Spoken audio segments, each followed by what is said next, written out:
If you're Kendall Hirsch going and getting supplies with Luke at Walmart, would you please raise your hands? All these folks, look around, y'all. That's fantastic. I know some of y'all got back from vacation last week. Some of you are in the middle of selling houses, and you guys helped pick up the load and bear some burdens, and we really appreciate you.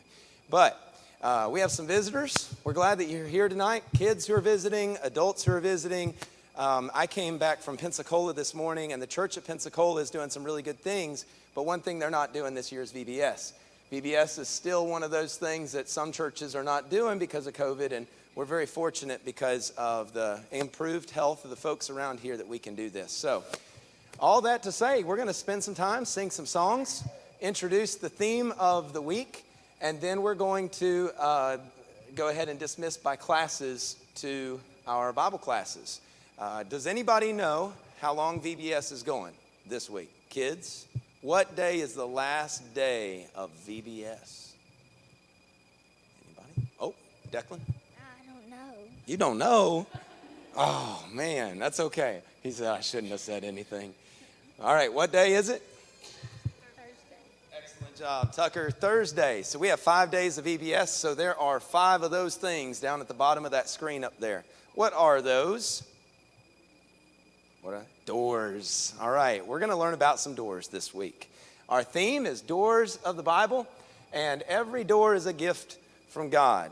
And we're going to study some characters of the Bible and learn about different doors of the Bible that we can remember some really important lessons from. All right, so we already answered that question.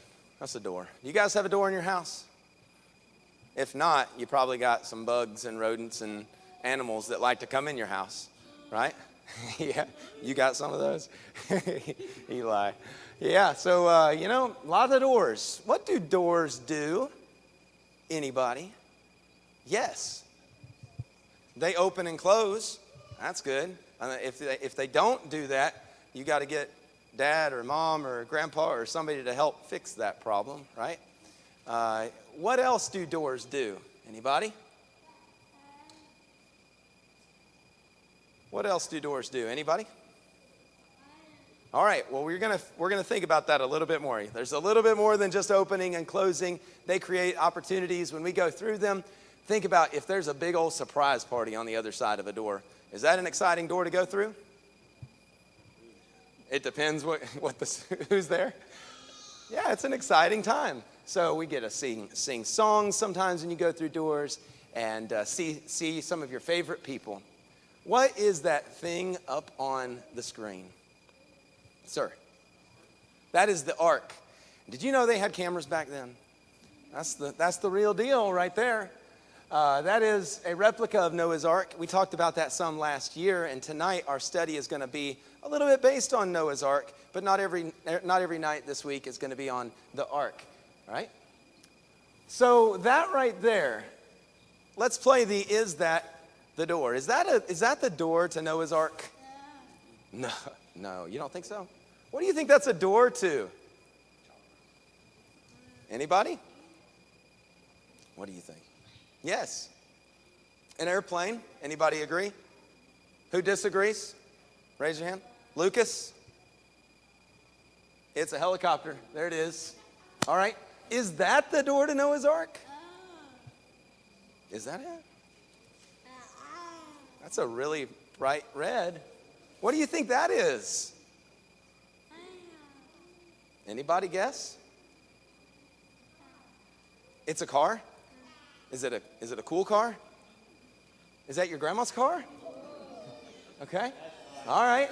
That's a car door. All right. Oh, now, is that the door to Noah's Ark?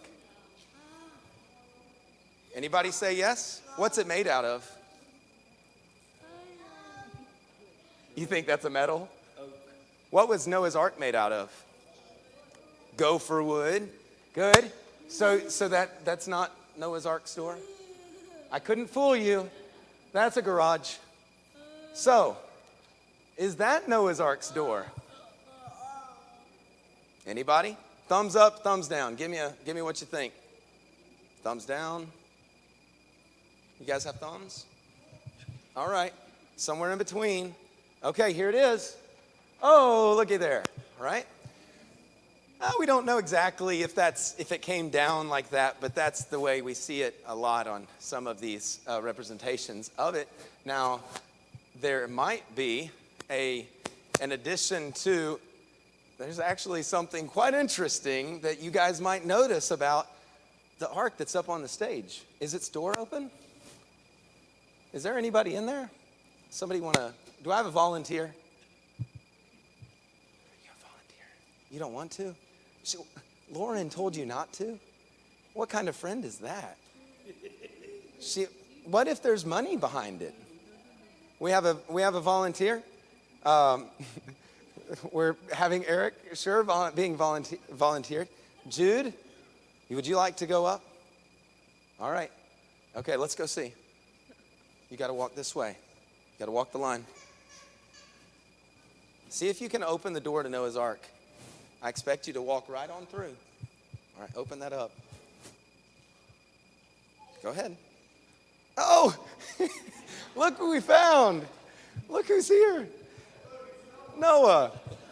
Noah, how long have you been here? Oh, just a minute. Just a minute, okay. All right, what was your favorite part of building the ark? I had no idea he was there. He had no idea I would do this. Working with wood. Okay, good. And do you think it was very rewarding to obey? Who was it you were obeying? God. God. Was that rewarding for you? Yes, very. It saved me and my family. And when the door was closed, was the door heavy for you to close? Or was it, is that a trick question? God shut the door. God shut the door.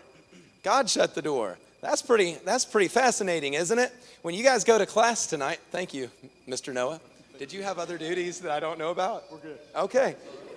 What a pleasant surprise. All right. I can't wait to see what he does tomorrow. Now, what is up Mr. Ken's sleeve? All right. So, that was you caught me off guard, Ken. A+ for creativity. So God shut the door to the ark, and I want you guys to remember tonight that that's an important lesson that you're going to learn about it. You could shut the door maybe, but you doing something versus God doing something, who would we trust more, ourselves or God? God, to protect us from a worldwide flood. And so that's going to be an important lesson for you guys to learn tonight. All right, let's get some songs going. And for this song, I have a friend of mine to help me with some motions. Kendall Hirsch, come on down. Everybody, let's stand up.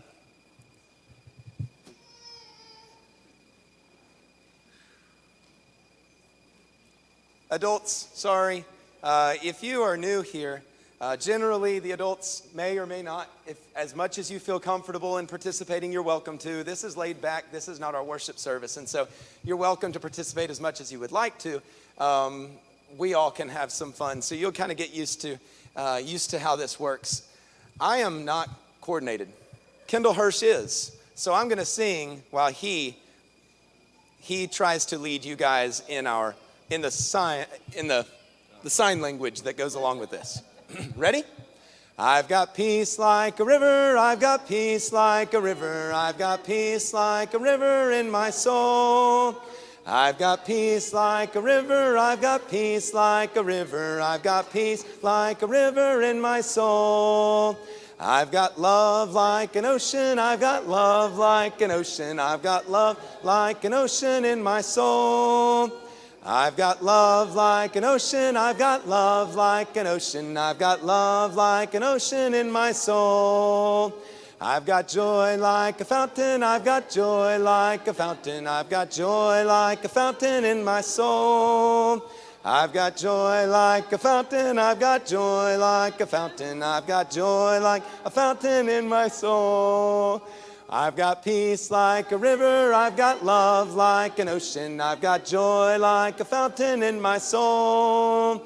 I've got peace like a river, I've got love like an ocean, I've got joy like a fountain in my soul.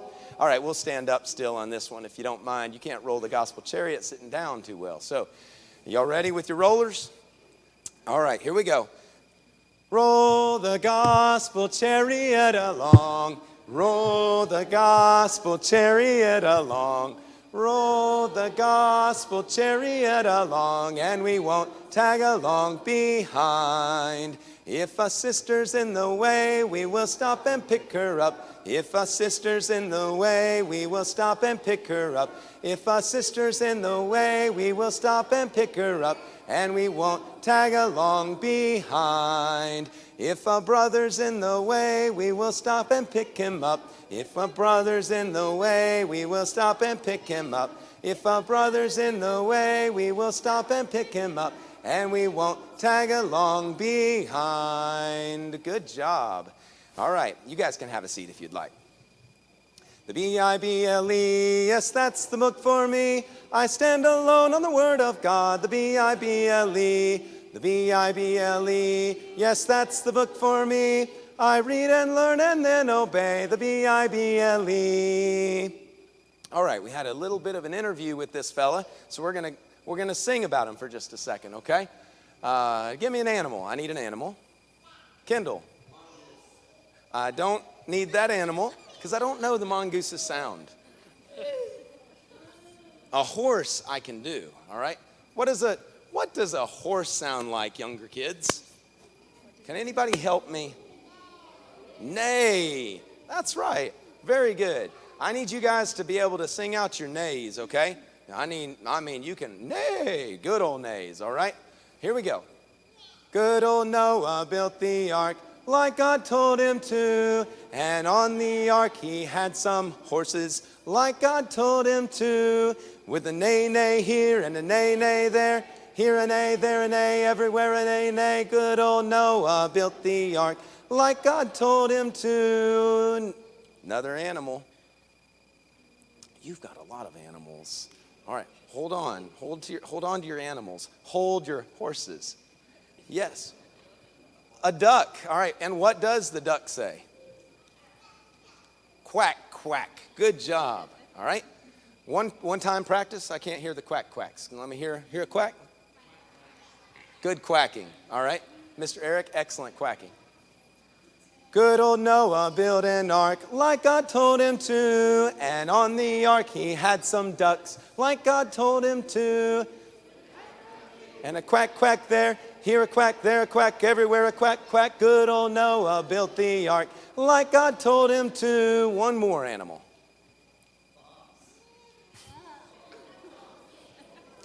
Eli, whatever you do, stay away from Kendall Hirsch. Anybody else? A what? A cow. Good one. What does a cow say? Moo. All right. Excellent. All right, here we go. Good old Noah built an ark like God told him to, and on the ark he had some cows like God told him to, with a moo moo here and a moo moo there, here a moo, there a moo, everywhere a moo moo. Good old Noah built an ark like God told him to. All right. This song is a little cheesy for you adults, but I thought I would make a song that's a little bit thematic, okay? So we're going to sing, it's to the tune Standing on the Promises, and we're going to sing this, and then we're going to just be dismissed to our classes, okay? This just covers tonight's. What's on the other side of a door? Sometimes it's a place I have been before, but there's nothing like knowing good may come, trusting opportunities from God. I'm going to go to the next verse. Noah and his family got shut inside, away from the wicked who were filled with pride. A year on the ark was not too long to hide, trusting opportunities from God. Trusting opportunities that come as doors. Trusting opportunities from God. All right. Well, our teachers tonight are, for the 2s and 3s, Miss Darla and Miss Gina. 2 and 3-year-olds, you guys may exit the... What are they exiting? The doors, yes. And you're welcome to go out Noah's Ark right here in the middle. You may go out the door. The flood has ended. How many days was it until they exited the ark? Anybody? That is incorrect.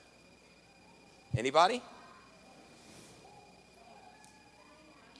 Anybody know? How long, how many days was it after they had gotten on that they eventually got off the ark? No. Anybody? A lot closer, getting there. You're getting warmer. 208 was the number. That's getting warmer. Anybody? Oh, getting colder. Cold, but brave. Very brave. Ooh. +5. Well done, Caden Los. +5. 370 days they exited the ark. Man, they must have made sure to have plenty of food while they were there, right? Make sure they were ready to get off. All right, 4 and 5-year-olds, Miss Stacy, Miss Allison, you can go ahead and dismiss. Ignore the sign about the snacks. I think Miss Rosa has already said when to go to snack time. 4 and 5-year-olds, are you gone? Oh, there we go. Let's see. How many days was it that they boarded the ark and then the rains came? Anybody know that one? How long were they on the ark before the rains came? Mr. David, it's good to see you. And how long was it? 7 days. Good answer, David. All right. 1st and 2nd grade, Lynn, Miss Victoria, Miss Patsy, you're going to fill in tomorrow. I'm not assigning you to exit now, but thank you, Miss Patsy. All right, 3rd and 4th grade, Miss Lori.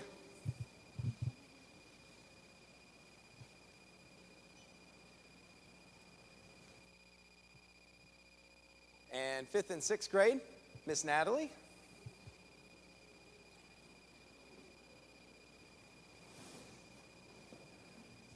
Seventh and 8th grade, Mr. Eric, Mr. Brody. What about that combination? That right there is a great tandem of teachers right there with some really impressive students. We have a new one in the back right there. And the high school class, Mr. Brady and me. All right? High school class.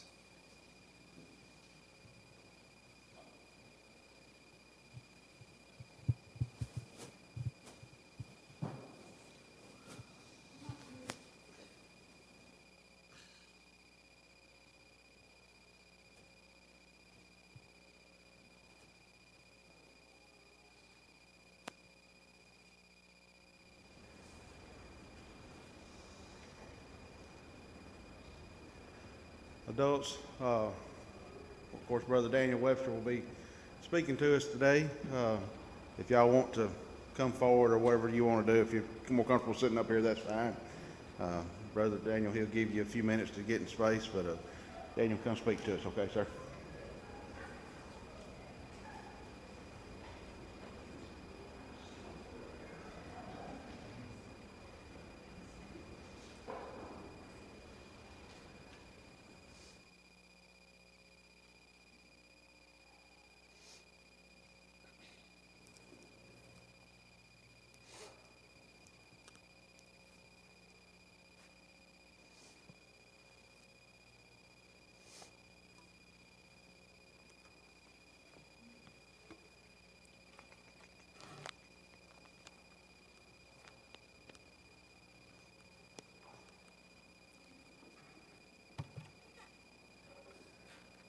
Now that everybody's back in their assigned seats, we can get started.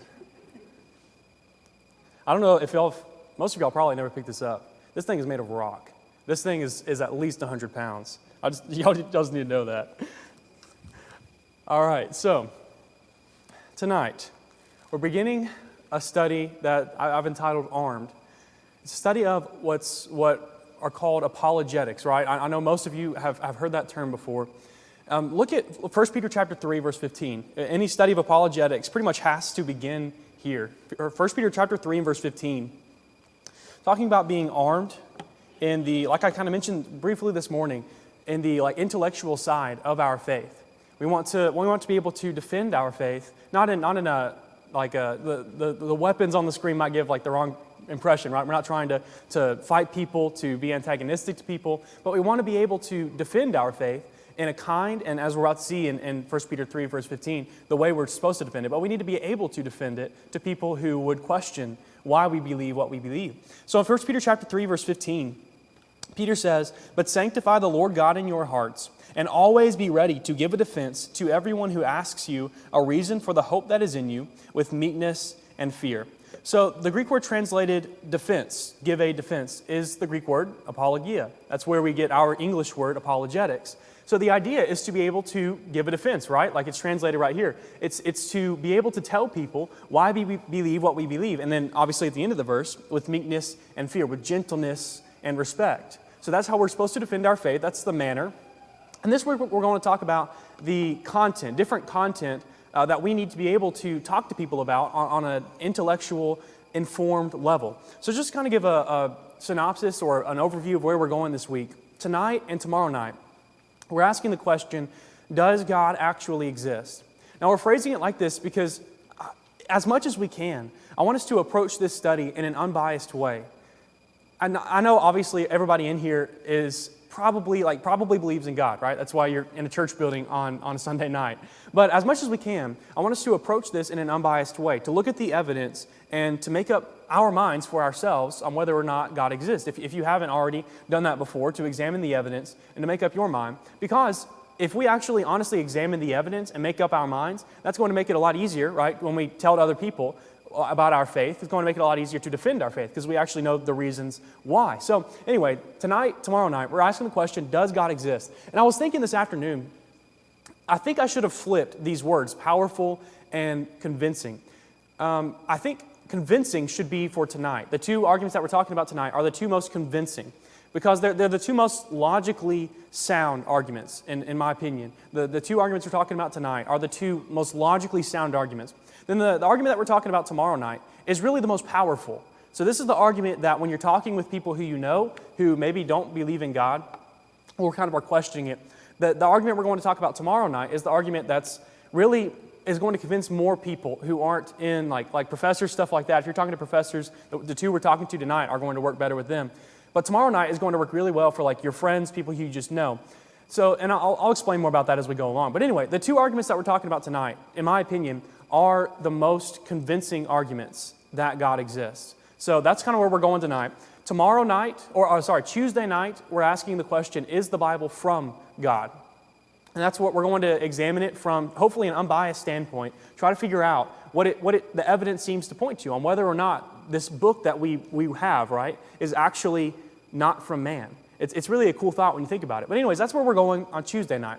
Wednesday and Thursday night, we're asking the question, did Jesus rise from the dead? Did that actually happen? Because you might not know this, but there is a mountain of evidence for the resurrection of Jesus. It's not only what we have recorded in the New Testament. There are secular sources. There's a whole lot of evidence that points to the fact that the man named Jesus of Nazareth was raised from the dead, which is really cool when you think about it because there are really two. So I heard an analogy this past week that I thought was great. I'm going to pass it on to you. So if you think about our faith and defending our faith in terms of a mansion, it helps. So think of a three-story mansion. So the first story, if we're talking about apologetics, talking about defending our faith, the first story represents theism, represents what we're talking about tonight and tomorrow night, that God, a God at least, exists. Just talking about it from very generic terms from a skeptic's perspective. So the first level of where we're trying to get people to is to believe that God exists. Now, we're going to talk in a minute why this is actually important in our culture, because I know that a lot of us probably, most of our friends at least, believe in God. But this is becoming more and more of a relevant topic in our culture. So we'll talk about that in just a minute. But that's the first level of this mansion, is trying to convince them that God exists. Second level is trying to convert them to Christianity. And there are really two facts that are really central, that are absolutely essential to being a Christian from the intellectual side. You have the belief that God exists, right? There's no getting around that. If you don't believe that God exists, you're not going to be a Christian. The second one is that Jesus rose from the dead. If you don't believe that Jesus rose from the dead, you can't be a Christian. There's no possible way. That's what differentiates Christianity from every other religion on earth, is that our faith is actually based on historical events. It's based on things that can be authenticated, that we can look at evidence and say, yeah, this actually happened. Based on the evidence, we can say the most likely conclusion is that this man named Jesus actually did die and then was alive again. It's really cool. But anyways, that's where we're going. That's the second story. Third story is actually converting them to like New Testament Christianity, right? That's the next step where we want to take them from believing in Jesus, believing in God, to the next step of being New Testament Christians. So anyways, what we're talking about this week is really what we're talking about on Tuesday is kind of the third story of that mansion, kind of entering into the third story. What we're talking about tonight is the first story and tomorrow night. And then the second half, I guess, the Wednesday and Thursday of the week, we're going to talk about that the second story, getting them into Christianity, getting them believing that Jesus existed, that his claims were true. So that's where we're going this week, talking about Armed, a study of apologetics. So tonight, let's ask the question, does God exist? Maybe you've never questioned this. I'm sure that there are at least some people in here who have never questioned whether or not God exists. And there's nothing wrong with that at all, obviously. But then maybe you have questioned whether or not God exists. And there's also nothing wrong with that, I would argue, because the truth is not afraid of examination. It's not wrong to question what we believe. It's not wrong to try to figure out if there actually is evidence for believing that God exists. Because when you think about it, it's almost weird.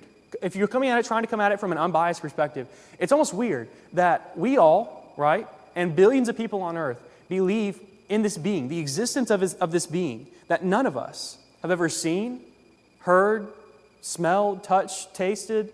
None of us have ever experienced God with our five senses. So why do we all believe that he exists? Well, there are intellectual reasons, right? So we need to be able to communicate that to people. So I think it's really interesting that in many ways, the Bible assumes God's existence. Genesis chapter 1 and verse 1, in the beginning, right, God created the heavens and the earth. And that's really the Bible's position on the existence of God. He's there, like he has to be there. And it's not that it doesn't present evidence for the existence of God, because it does. It produces an abundant amount of evidence, but it never comes out and gives a formal argument for God's existence. And that's actually one proof that we might talk about on Tuesday night, talking about the inspiration of the Bible and whether or not it really is from God. If man produced the Bible, we would expect some kind of logical argument that God actually exists, that the being whom this book came from is actually in existence. We would expect that if man did it, because it seems to make sense to our logic. But the Bible never gives that formal argument for us. So when we approach the Bible, given that, we have to decide for ourselves, based on evidence, whether or not God does actually exist. I assume that everybody here is probably pretty convinced, right? But not everybody in our country is. So this is a study done by the Pew Research Center between 2018 and 2019. So the numbers have probably actually gotten bigger by this point because it's growing. So they conducted a survey in those 2 years, 2018 and 2019, that showed that 4% of American adults are atheists. That's up from 2% in 2009. So it's doubled in those 10 years. On top of that, another 5% of Americans consider themselves to be agnostics. So that they say we can't say whether or not God really does exist. And that's up from 3% a decade ago. So I think so this is 2 to 3 years ago. I think we're safe in assuming that it's gone up 1% since then. So I think we're safe in saying that if you add the 4% atheists, 5% agnostics, 1 out of every 10 people in America is either doesn't believe that God exists or doesn't think we can know whether or not God exists. So this is a very relevant topic in our society. It's scary to think about this, right? From our perspective. And you know, we're right in the middle of the Bible Belt. So around here, it's probably smaller. But there are, like I've met atheists who live around here. This is a thing that's coming here, not just in the big cities and stuff. So this is growing rapidly. It's incredibly important in our society. We need to be able to defend our faith. Also, almost 1 out of every 4 Americans are what are called nuns. Now, those are people who have no religious affiliation whatsoever. According to National Geographic, nuns are the second largest religious group in North America. People who have no religious affiliation are the second largest religious group in North America. Now, obviously, not all of those people are convinced that God doesn't exist, but some of them are. And I would argue that if the rest of them were more convinced of God's existence, they probably wouldn't be in the nuns category for very long, because in light of that evidence, they would be getting out of that category. That's what I'd be doing, at least. So tonight, let's ask the question, does God actually exist? Now, as we ask that question, we have to ask another question. How do we talk in any kind of meaningful way about a being whom none of us can see, taste, touch, smell, feel. I think those are the five senses. How can we talk in any kind of meaningful way about a spirit? John 4, verse 24 says that God is spirit, right? So that's what we believe. That's what the Bible teaches. So how can we talk about the existence of a being whom none of us can experience with our five senses? Like, say that Blake told you that there's a guy who comes and he sits on that seat right there every Sunday morning, every Sunday night, every Wednesday night. So Blake tells you this, right? And you come here Sunday night, but you're here on Sunday night. You're probably here on Sunday mornings and Wednesday nights. So you come here, and you've never seen him, but you believe Blake, right? So you say, all right, I accept that. Well, then you come to church over and over and over again, and every time, there's nobody sitting there, right? Unless he's invisible. But Blake is insistent that, no, he does. He comes to church, he exists. He's here right now. He's sitting there. Well, you probably would think either one of two things. You're crazy or Blake's crazy, right? One of you has lost your mind. So that's how, from an atheist perspective, that's how they think of what we think.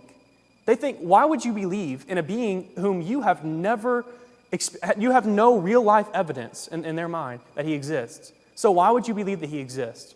So these are the attacks that new atheists, people like Ricky Gervais, are giving. And they're really bad logical arguments. They don't make sense when you think about them, but they're very convincing. There are people who are going around in the streets of our big cities, and they're throwing this at people, just throwing a bunch of random arguments at them at once, and planting that seed of doubt, and then that seed of doubt grows, and eventually they consider themselves atheists. This is something that happens all the time in big cities.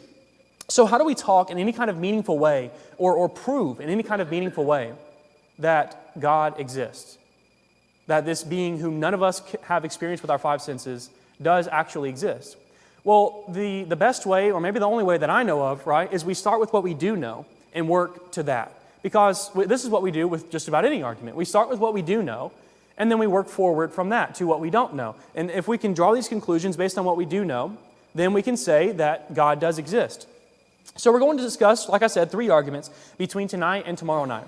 Now, all of these arguments are logically valid and true, which means, like, logically speaking, they're airtight. Doesn't mean necessarily that they're accurate, but logically speaking, they're airtight. And people like atheists wouldn't argue with that. They would argue with the content of the arguments.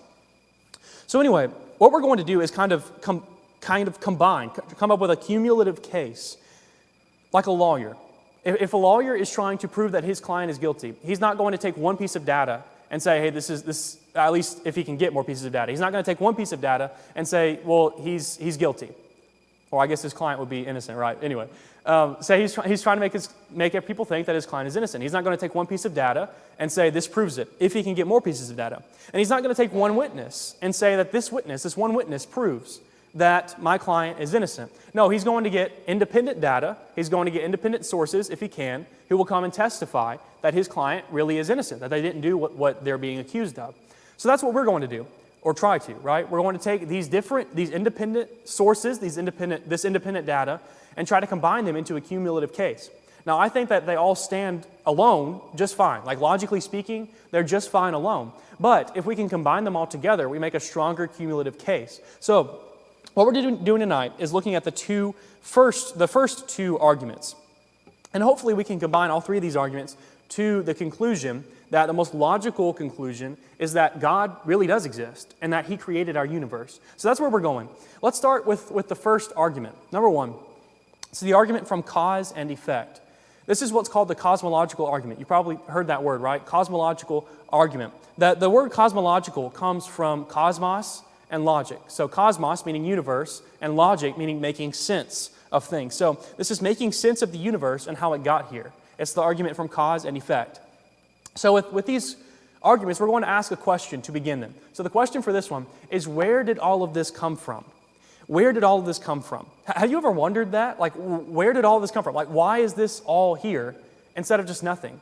Why does the universe actually exist? Where did it all come from? So whenever there's an effect, there must be a cause, right?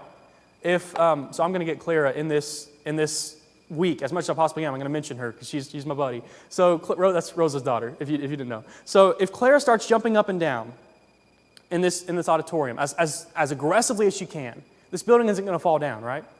So say we took all the kids that are in that section of the building, and we brought them all in this room, and they start jumping up and down as much as they can. Well, that's going to be mayhem. There's going to be a lot of stuff going on, but this building isn't going to fall because the cause isn't sufficient, it's not enough to produce the effect of the building falling.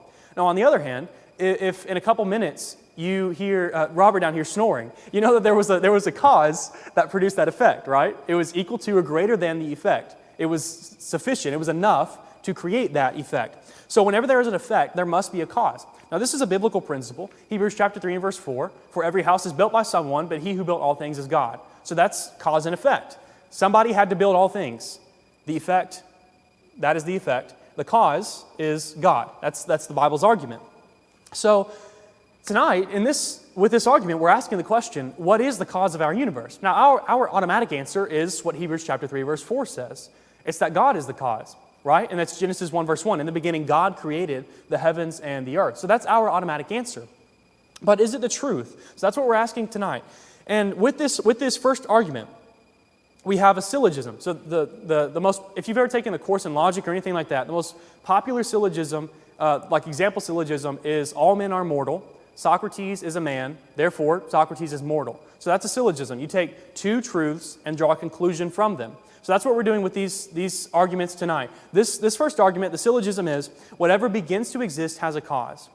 The universe began to exist, therefore the universe has a cause. Now notice that's not an actual argument for God. It's an argument for a cause. Then from there we will argue that the most likely cause is God. The most logical cause is God. So that's where we're going. And if you didn't get those as we went through the first time, we're going to go through them here. So first, let's talk about this argument. Whatever begins to exist, or this premise, whatever begins to exist has a cause. Something cannot come from nothing, right? That's the first law of thermodynamics. Nobody honestly believes that something can just pop up from nothing because there's zero scientific evidence for that, and there's nothing that would even point to that being a possibility. But also common sense tells us that something can't come from nothing. Have you ever seen a horse just pop out of midair, or a car, right? That doesn't make sense because something can't come from nothing. David Hilbert, who's perhaps the greatest mathematician of the 20th century, the last century, he said this. He described this as the most ontological or successful ontological commitment in the history of science, namely the metaphysical principle that out of nothing, nothing comes. So he says this is the most successful ontological principle in the history of science. This is not something that really can be argued against, that something cannot come from nothing. This is a quote from W.T. Stace, who was a professor of philosophy at Princeton University in the last century. He said, every student of logic knows that this is the ultimate canon of the sciences, the foundation of them all. If we did not believe in the truth of causation, namely, everything which has a beginning has a cause, all the sciences would at once crumble to dust. In every scientific investigation, this truth is assumed.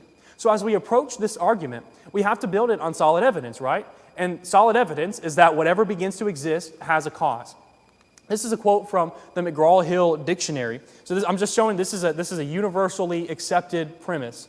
If the law of causality were not in effect, science could not proceed. It would crumble to dust since, by its very nature, it involves gathering evidence and testing hypotheses in order to find regularities in nature. The goal of scientific experimentation is to determine what will happen, that is, what will be the effect, if one does certain thing, that is, initiates certain causes.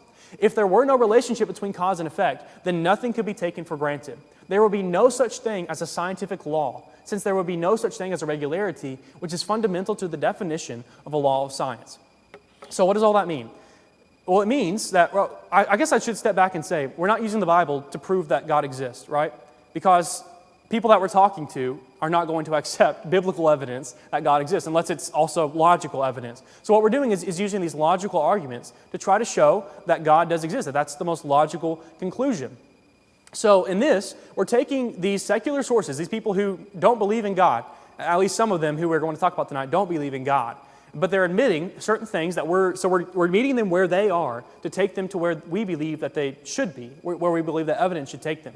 So these are universally accepted premises that something cannot come from nothing. So the second premise is that the universe began to exist. Whatever begins to exist has a cause. The universe began to exist. Or did it?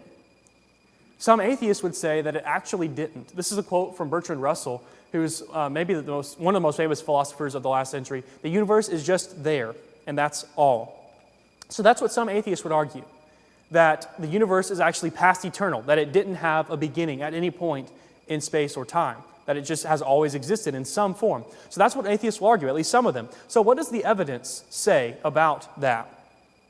Well, the second law of thermodynamics says that processes taking place in a closed system always tend toward a state of equilibrium. So what does that mean when it comes to this? Well, it means that although the total energy in the cosmos, and this is a quote, I want to get it right, so this is why I'm reading it, in the cosmos remains constant, the amount of energy available to do useful work is always getting smaller.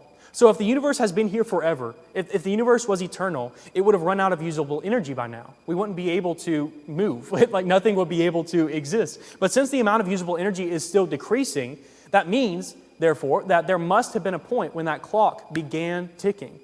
So this is what science tells us, that there had to have been a point when the clock of our universe began ticking. There had to have been a point where it started. So the second law of thermodynamics points us to a universe with a point of beginning. But also, look at this timeline. So this is 1915. This is when Albert Einstein came out with maybe the most famous discovery in physics of all time, E equals mc squared, right? That's his general theory of relativity. Now, with that discovery, for the first time, we could talk in a meaningful way, scientifically, about our past as humans. So with that, that's what that discovery did for us. That's 1915. Well, not long after that, two guys named Alexander Friedman and Georges Lemaitre, and I probably just butchered his name. Whatever his name is, his initials are GL. And they were both working with Einstein's equations, the E equals mc squared. They predicted that the universe is expanding. So based on this evidence, they predicted that the universe is expanding. Well, fast forward to 1929, and Edwin Hubble, that's the telescope guy, Hubble telescope, he measured the redshift in light from distant galaxies. So that moved us from theoretical evidence, the equation E equals mc squared, to real-life evidence, to empirical evidence, to evidence that we could actually see. And it did two things for us. First, it confirmed that the universe is actually expanding. So in 1929, it was confirmed our universe is expanding. It's getting bigger. And also, he also proved that the universe sprang into being from a single point in the past. Now, as you can imagine with what we're talking about, that's incredibly significant, right? He proved with this discovery that our universe sprang into being from a single point in the past. So our universe had a beginning. Fast forward to 2003, and three leading cosmologists, those are people who study the universe and its origin, Arvin Board, Alan Guth, and Alexander Vilenkin, proved that any universe, including ours, which has on average been expanding throughout its history, cannot be eternal in the past, but must have an absolute beginning. So that's incredibly important to what we're talking about, right?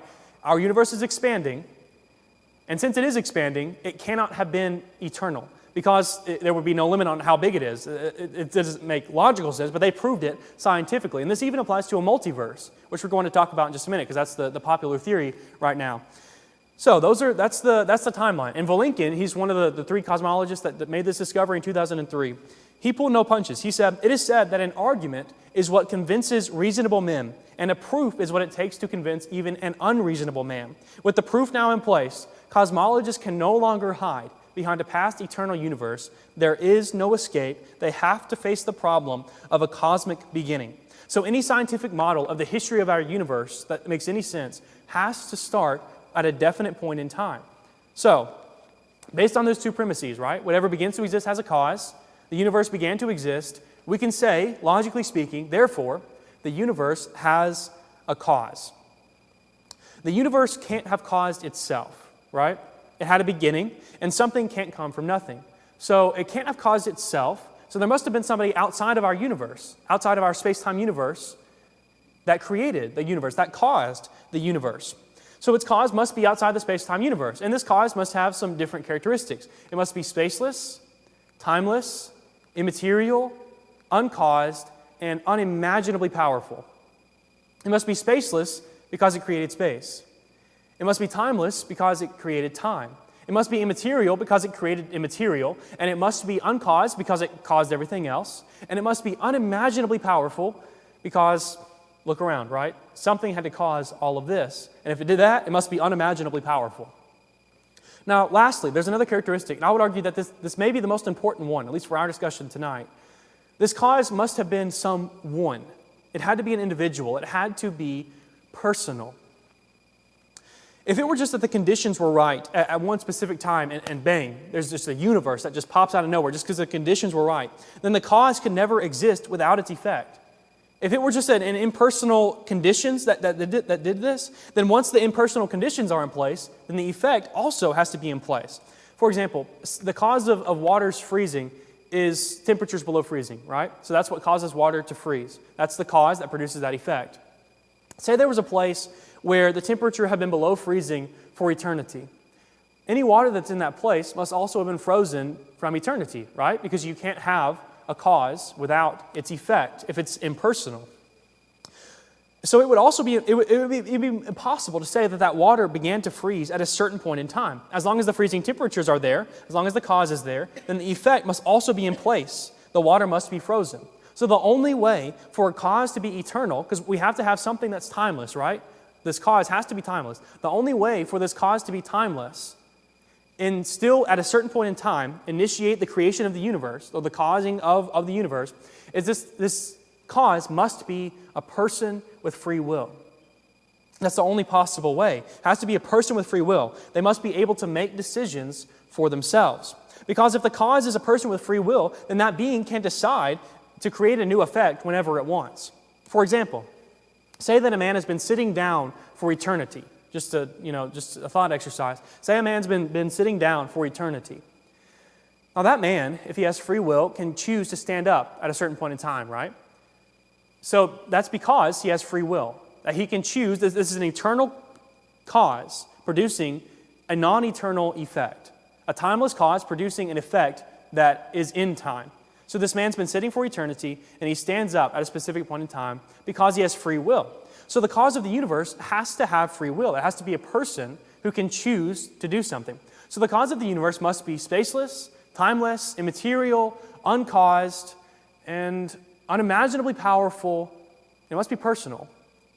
In other words, the cause of the universe must be much like God. Our universe must have had a cause. The cause that makes the most sense is that it was God. So that's the first argument, cause and effect. The second argument is design and designer. This is what, if you've heard the word, it's called a teleological argument. So the word teleological comes from two Greek words, telos and logos. Telos meaning end or goal or purpose. So there's an example of this in Romans chapter 6 and verse 22. If you'll turn there, if somebody will read that, Romans chapter 6 and verse 22. This Greek word, telos, is in there. I think it'll be a good illustration of what we're talking about. So feel free whenever you get there to read it. Romans chapter 6 and verse 22.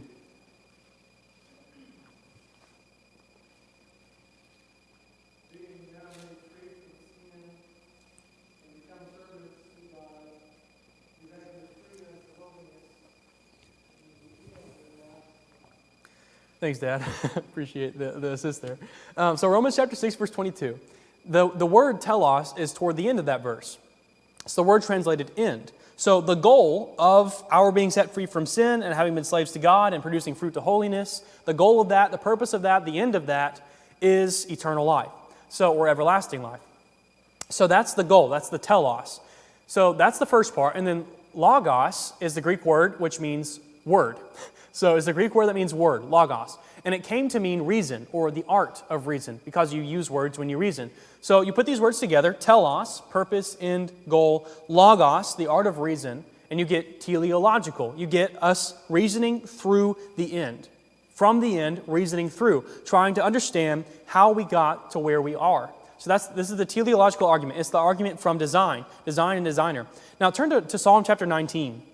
Because the Bible makes this argument for us in two places. We're going to read one now, one at the end of our discussion of this argument. Psalm chapter 19, and I'll read this because it's the first 6 verses, so it's kind of a lengthy reading. Psalm 19, we'll read verses 1 through 6. It says that the heavens declare the glory of God, and the firmament shows His handiwork. Day unto day utters speech, and night unto night reveals knowledge. There is no speech nor language where their voice is not heard. Their line has gone out through all the earth, and their words to the end of the world. In them He has set a tabernacle for the sun, which is like a bridegroom coming out of his chamber, and rejoices like a strong man to run his race. Its rising is from one end of heaven, and its circuit to the other end, and there is nothing hidden from its heat. So you can see the teleological argument in that. The psalmist says here, you have the heavens, you have the firmament, this evidence that we can see points us to something. It points us to the glory of God. So this is a form of the teleological argument. It's the argument that design demands a designer. So our question for this one is, why is our universe able to support life? This is a question you've probably never asked, right? Because why would we ask this? Why is our universe able to support life? But this is important from this perspective because we'll talk a little bit later about how scientists have discovered and calculated that the existence of a universe that permits life, a universe like ours, is incredibly less likely than a universe that doesn't support life.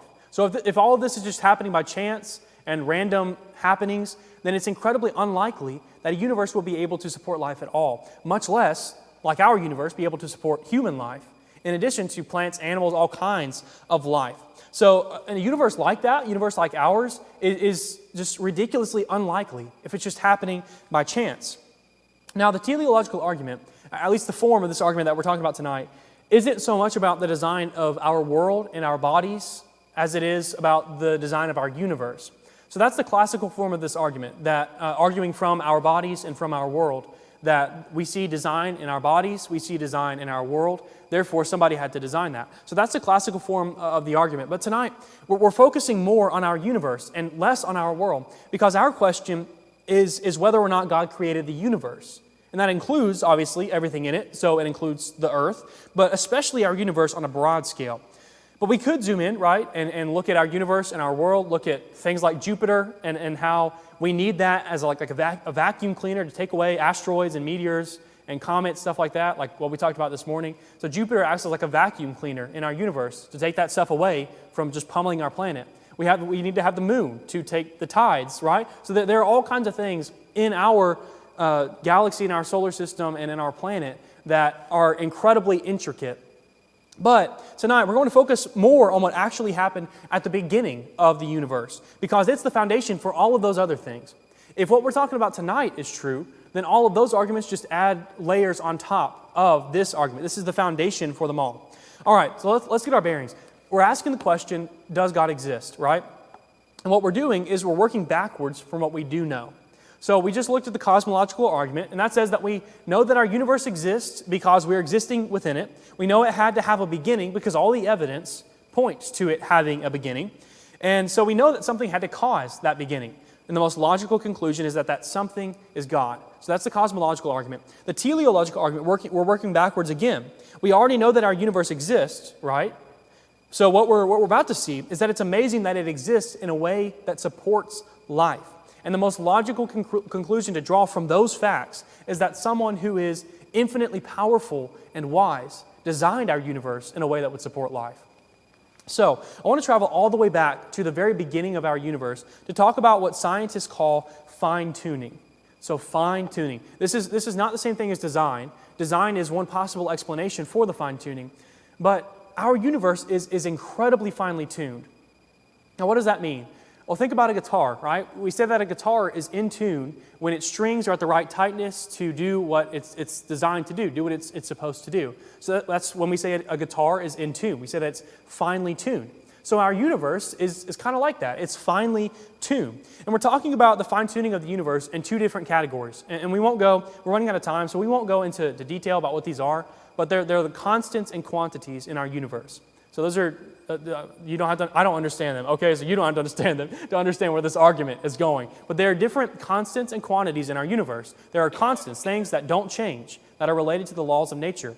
And there are quantities. There are certain quantities of different scientific things that have to be what they are in order for our universe to be able to support life.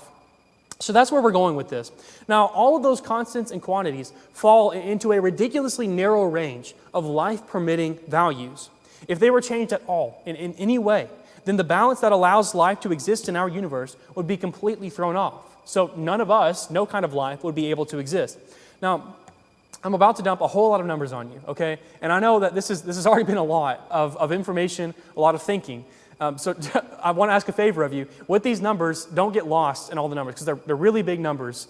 And you don't have to, I don't understand them. You don't have to, you don't have to understand them to get where we're going with this. So what I want you to get is the purpose of the numbers while we're talking about them. So this is the first number. Like I said, big number. So this is the number of seconds in the history of the universe, approximately. This is 10 to the 17th power. It's 10 with 17 zeros behind it. So this is a gigantic number. It's a number that we can't understand. So that's the number of seconds in the history of our universe, right? So we know that's a huge number. This is the number of subatomic particles in the entire known universe. This is 10 to the 80th power. Now these two numbers I'm just giving as an illustration of how big the numbers we're about to talk about are. So if this is the number of seconds in the history of our universe, and as you can imagine, there's a whole lot of seconds in the history of our universe, and this is the number of subatomic particles in the entire known universe, then, and those are gigantic numbers, right? Then you have this one. So mankind really has no idea of what any of these numbers mean. Like, these are beyond our imagination. So like I said, if you're confused, that's okay, because none of us can understand what these numbers actually mean. So both the force of gravity and the atomic weak force are so finely tuned that a change in their values by even 1 part out of 10 to the 100th power, that's what this number is, 10 to the 100th power, would make it to where our universe could not support life. So like 1 digit out of this number is changed, and our universe can't support life. This is 10 to the 20th power, 120th power. So this is similar to the last one. This is the value of what's called the cosmological constant, which is what drives our universe's expansion that we were talking about. So this is the cosmological constant. If you change the cosmological constant by 1 part out of 10 to the 120th power, our universe would not be able to support life. Now, if that's not confusing enough, those aren't big enough numbers, get this. The odds of our universe's early low entropy condition, and that's just the setting of our universe when God was initially creating it, are somewhere around 10 out of 10 to the 10 to the 10th power to the 123rd power. Now, that's a number that I literally couldn't put it on the screen. Like, it's physically impossible. This is a ridiculously huge number. It's so big that to call it astronomical would be a wild understatement. This is a huge number. And the fine-tuning that we're talking about here is literally beyond what we as humans can comprehend, right? There's no way we can understand this fine-tuning. So any of you who are hunters, imagine having an aim so good that you could fire a bullet at a target on the other side of the universe, 20 billion light years away. You could fire this bullet at that target, and you can nail a 1-inch bullseye in the middle of that target. If you could do that, I mean, you're going to get rich. You're going to get really famous. But the odds of you being able to do that just once are 10 to the 60th power. So think about how incredibly lucky you would have to get to be able to do that. Fire a bullet from one end of the universe to the other, 20 billion light years in between, and nail a 1-inch bullseye. That's the odds of that happening are 10 to the 60th power. And 10 to the 60th power is absolutely nothing compared to these numbers. It's absolutely nothing. So these odds are incredible. They're just, there's no way to think that they could happen by chance. We'll talk about that in just a minute. So why we're talking about the fine-tuning is because that's the foundation for this argument. So this argument goes like this. The fine-tuning of the universe is either due to physical necessity, chance, or design. So those are the 3 possibilities put forth by atheists and theists, people who believe in God, people who don't believe in God. Those are the 3 options that are discussed. So let's talk about the 2 options that aren't design. It's not due to physical necessity or chance. That's the second thing we're saying. So the idea of physical necessity is the idea that our universe has to be life permitting. The values of those constants and quantities can't be different from what they are. Now, we could talk about a whole lot with this, but let's just say that there's 0 scientific evidence that will point to this. There's no reason to think this. So not very many people do. It isn't very popular that our universe has to be what it is, just because it has to be what it is. So that one's not very popular. The more popular one is chance. The problem with thinking that our universe happened by chance, it happened to be the way it is by chance, is that the odds against that happening are so incredibly high. It's almost literally impossible for it to have happened like that. So most atheists don't try to argue that it did. Most atheists won't try to argue that it actually did happen by chance. Well, at this point, right, we've knocked out both of their arguments. So what do they argue? Well, they would say that our universe can't have happened by chance if it was the only universe. So that's where they're going with this. This is what's called the multiverse. You probably heard of it. Like if you've watched a TV show, The Flash, or other like Marvel TV shows and stuff, this is very popular in our society, the idea of a multiverse. So the idea behind this is basically that there's a universe generator, right, that's popping out universe after universe after universe. So there's an infinite amount, an endless amount of universes out there right now that all exist right now, because this universe generator has been just popping them out. And I'm not trying to make fun of I'm just trying to give a quick synopsis of what they believe. So that's the idea of the multiverse, that there are a whole lot of universes that exist. So the idea is that if you have all these universes, eventually you're going to get a universe like ours, a universe that can support life. So you can see how that would be a possibly logical explanation. But the problem with it is that there's literally zero scientific evidence for it. It can't be proven, it can't be observed, it can't be measured. There's nothing. There's no scientific evidence for it. So what they do is what they accuse us of doing, of taking the facts and taking some random explanation, that's what they would say that God is, to explain the facts. So they do the same thing. But the problem is that we actually have logical reasons for doing what we do and proposing that God did it. And they don't have any scientific evidence, which is what they say we need to prove God's existence. So the multiverse hypothesis is in my opinion, a really big complement, actually, to the argument from design. Because these are scientists, right? These are hard-nosed, logical thinking people. And they say, they'll admit, there's no chance that this happened by chance. So what we're going to do is we're going to come up with this idea that has literally no scientific evidence, and we're going to say that this is the best explanation. It makes no sense when you think about it, but the reason it's so popular is because it's on all these TV shows, right? So people are hearing it, they're not questioning it, because that's what the scientists say must have happened. So it must be what happened. So if you've heard of the multiverse, that's not supported by evidence. There's no reason to think that is true. And when you think about it, wouldn't a universe generator, something that's going to pop out all these universes, also have to be finely tuned? Because if you have the effect of these universes that are finely tuned, you have to have a cause that's equal to or greater than the effect, right? So that cause must be at least as finely tuned as the universes that it produces. So all that the atheist does by proposing the idea of a multiverse is puts the same problem on a different step of the process. They say that they use this to say that it couldn't have happened by chance, that fine-tuning can be explained by chance because there's a whole lot of universes.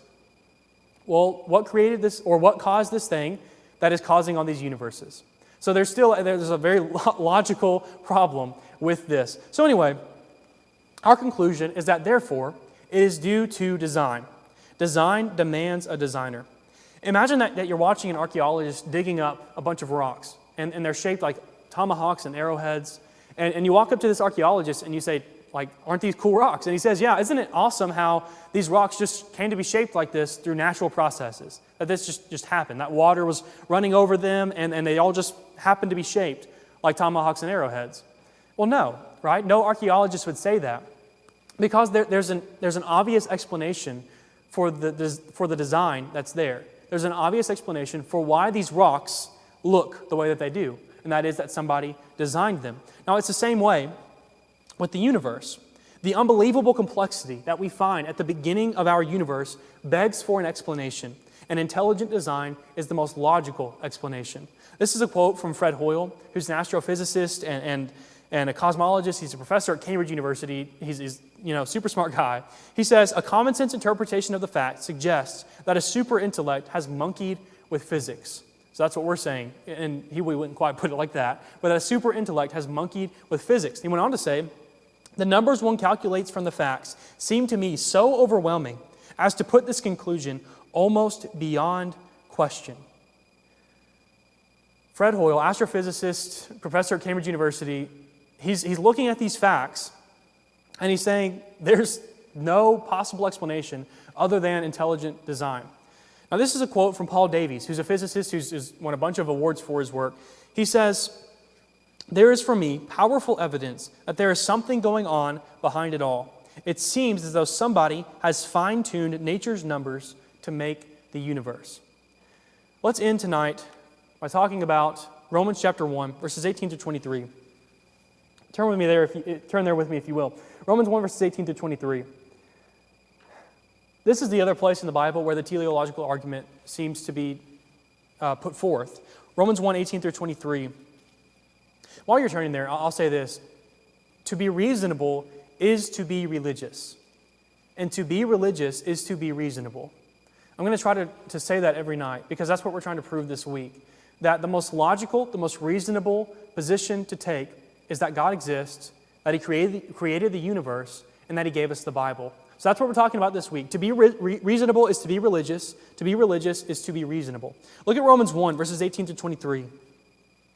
Paul says, "For the wrath of God is revealed from heaven against all ungodliness and unrighteousness of men, who suppress the truth in unrighteousness, because what may be known of God is manifest in them, for God has shown it to them. For since the creation of the world, His invisible attributes are clearly seen." Notice that. That doesn't make sense when you think about it. His invisible attributes, clearly seen. He's making a play on words. "Being understood by the things that are made, even His eternal power and Godhead, so that they are without excuse.